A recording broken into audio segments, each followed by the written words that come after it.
Hi folks, Hatman Sean here. Out today with a bit of a video response and just to show my winter kit.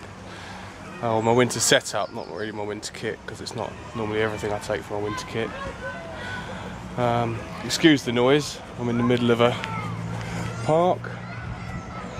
If we can get...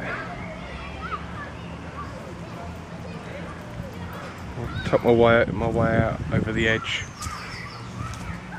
So if I get anyone coming up and approaching me and stuff, I may just have to turn the camera off for a bit. So that's my main bulk of my winter kit. Normally as extra I'd carry some food and normally a 5 litre bottle of water. That's about it really. But let me set up and I'll show you what we do. Holly.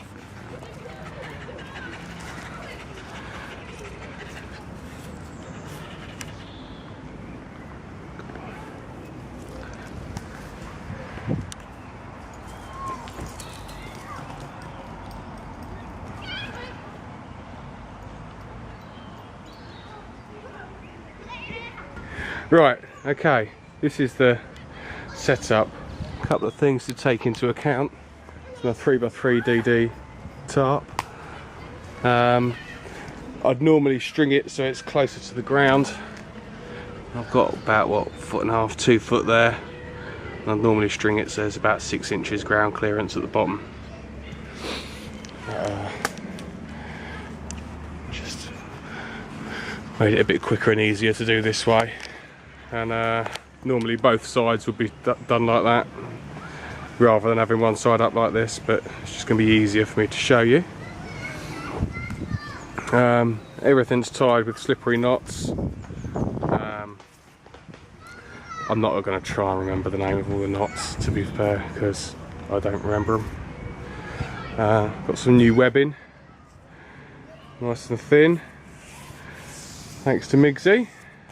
Sorted me out with that. I've got the old stuff to send on to someone else. Got to get done soon. Again, slippery knot. That's just fed through on the webbing there. Down to a couple of O-rings. And this is just, was just a loop. But what I've done is I've fed the O-rings through it and looped it on. So they're on there constantly now. Same at the other end. Obviously normally if I'm in the woods I'd have some sticks in the top up here that will hold the net open more. Haven't got that at the moment because I'm just at the local park. Same as the tent pegs I'd normally use, wooden ones that I made myself, but in this case haven't done that. The good thing about the DD hammock with the netting built onto it is it does keep it slightly warmer even in the winter, because this extra netting will just hold in a little bit of heat. Right, normally have some fingerless gloves to go with my fingerless fingers. Beanie hat wear at night, normally wake up in the morning with it missing, especially when I'm in this setup. Got a pair of tent booties. These bad boys are like sleeping bags for your feet. Really good. I do have a set of Arctic mittens as well, but actually I've never worn them. Silver windscreen cover. Normally tuck that down inside the sleeping bag. That then gives you extra heat and reflection. Then you've got your wool blanket. This is really quite complicated to do with just one hand. Got the wool blanket that is underneath the Arctic sleeping bag. And as I'm sure you've all seen, just pop this open. Big heavy duty sleeping bag. And if you leave it for an hour or so before you get into it, it just keeps lofting up. Huge great baffle, nice pockets inside, got 2 of these. You make sure you stash your, if you're out with a phone or a camera or anything like that, put your electrical equipment in here. keeps it warm and the battery will not knacker so quickly. Then underneath I then put my closed cell mat.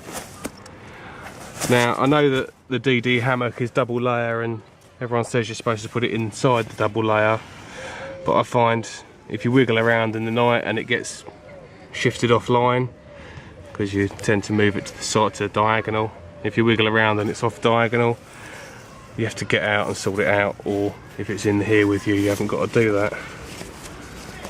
Oh, never noticed that, there's a little pocket there. I've also got a ridge line that I've set up inside, just with a little bag on it to put my little bits and pieces. Something I haven't done just yet, which I'm just about to do, is I've got a fake ridge line set up. I'm not quite sure what it's called, there is a fancy name for it, but put it on and hook it up when you've got the perfect hang on your hammock.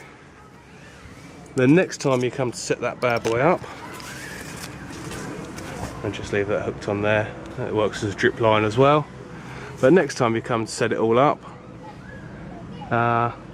your hang is perfectly set, so you can just get on the, pull that tight. When that cord is tight, it's lovely. That's got my, has my tarp in it for it set up, and as each bag gets set up, it then goes in here. So I've then got everything ready to unpack in order in here. Shock cord, don't use paracord for this. I'm not sure quite how tough this netting is, but let's not risk that ripping. Gives a bit of extra play. The only problem with this hammock is it tends not to, I've seen some with the bug nets that you can actually just flip the whole thing back on, whereas this tends not to do that quite so well. And that's it really. I love this setup. Would like a slightly bigger hammock, but it's not a necessity. It's something that I'll get one day if I've got the money knocking around. I've been looking at a few other tarps and bits and pieces, but this DD tarp's brilliant. Some people have got the, I think this was the first multicam one that came out, or the second one, second set. Some people said that they found the loops on the sides weren't so strong. Not had a problem with that.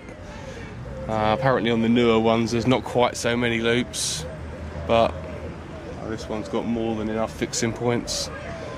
I think I've only ever set this tarp up in 2 or 3 configurations, so I don't think I'm that worried about it. So I think I'm going to sit here for a little bit, have a brew, and pack this lot up and get myself back home to my lovely wife. A couple other bits I just thought about. Some people say they suffer with cold spots. That's why I use that little silver windscreen cover around the feet, around the footbox area. That just holds a lot of the temperature in there for you. Some people suffer with their lower back and kidneys. You could always move that silver cover up there, especially once you've got the temp booties on. I'd probably be inclined to keep it between the sleeping bag and the wool blanket, rather than straight on the skin, especially if it's up there and make your back sweat a bit.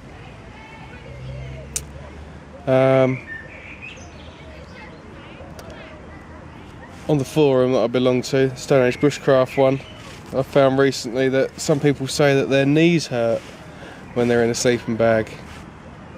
They get some, I think it's called a hyperflexion of the knee or something like that. Some people have been taking pillows and all sorts of weirdness. Just screw up your jacket and shove that underneath. Just helps keep your knees bent a little bit. Don't bother with a pillow. If it's a real necessity, I normally have an extra jumper or something that you can just screw up and use. I did bring the extra jumper with that thought in mind to start with. To be honest with you, never used it.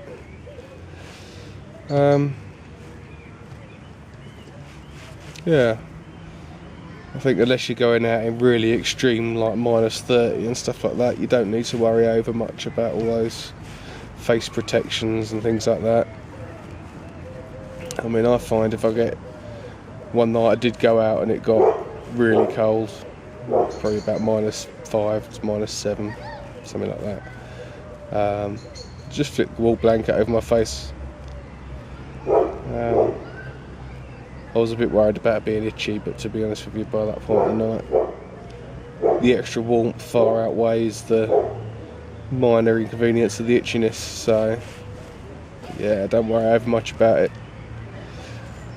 You'll fall back to sleep quick enough.